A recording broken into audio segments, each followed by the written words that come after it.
Sorrenti, who is a student at UWO, and she is also an organizer for the Young Communist League.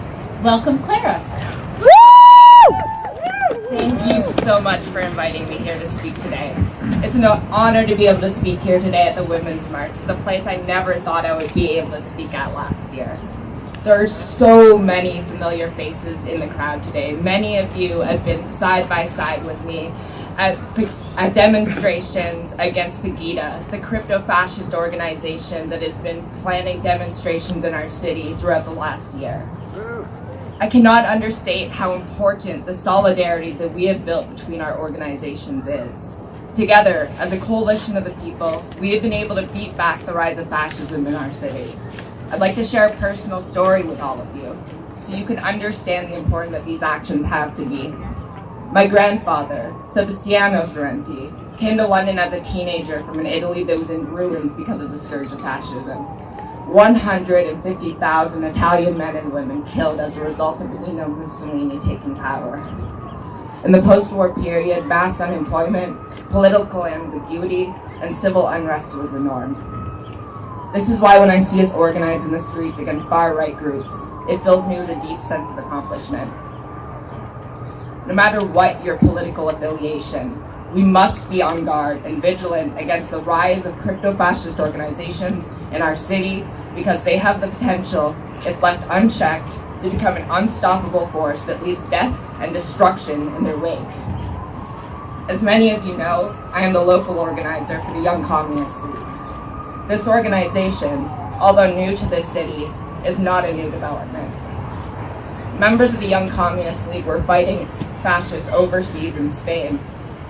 Many of them died, and those that returned home were not given veterans benefits by the government.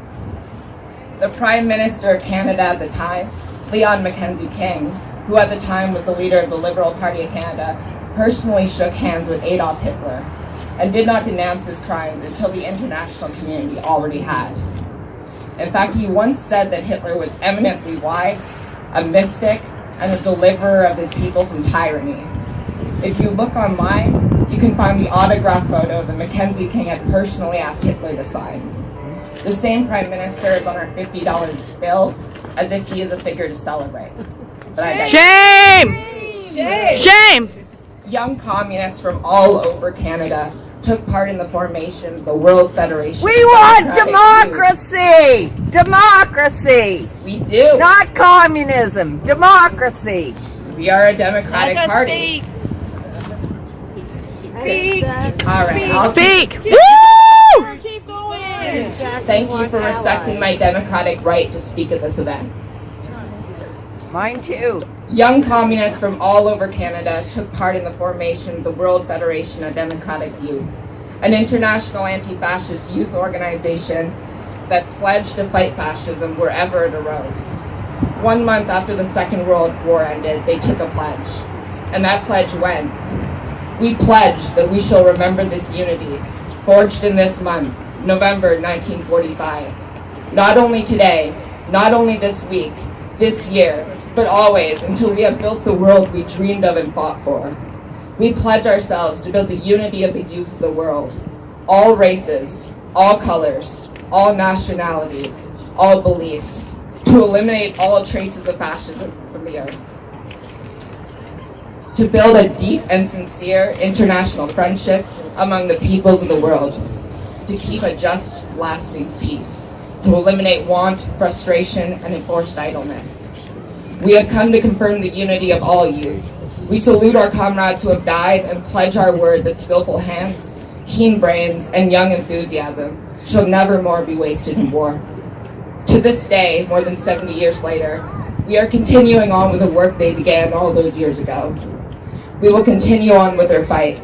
With the help of everyone here today, we will see through to their vision of a world where all traces of fascism have been eliminated, and we will win. Yeah! Woo! Since I'm here today, I would also like to talk about LGBT rights. As a trans woman, I'd like to take this opportunity to address a trend in the mainstream political establishment. First, Trudeau apologized about the government's past crimes against LGBT people, and then our Mayor, Matt Brown, did the same on behalf of the municipal government. I don't want to mince words here. Apologies do not do anything but make the person apologizing feel less guilty. Apologies that do not come with material changes are worthless.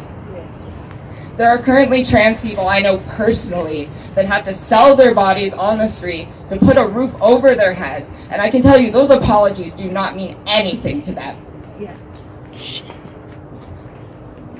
Thank you. According to the Transpol study from 2015, the median income for a transgender person living in Ontario was $11,000 a year.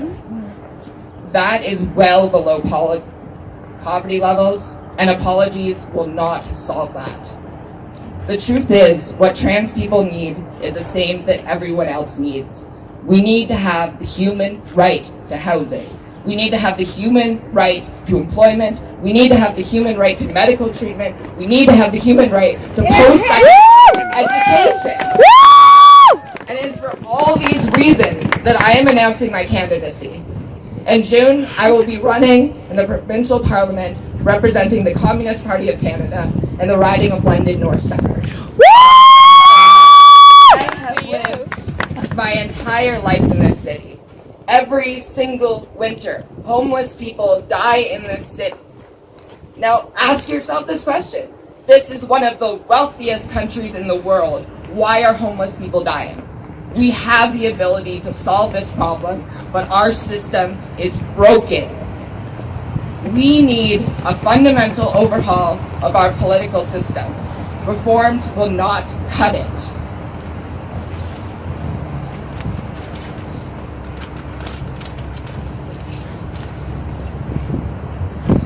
If we stick together and stay united, we cannot be defeated.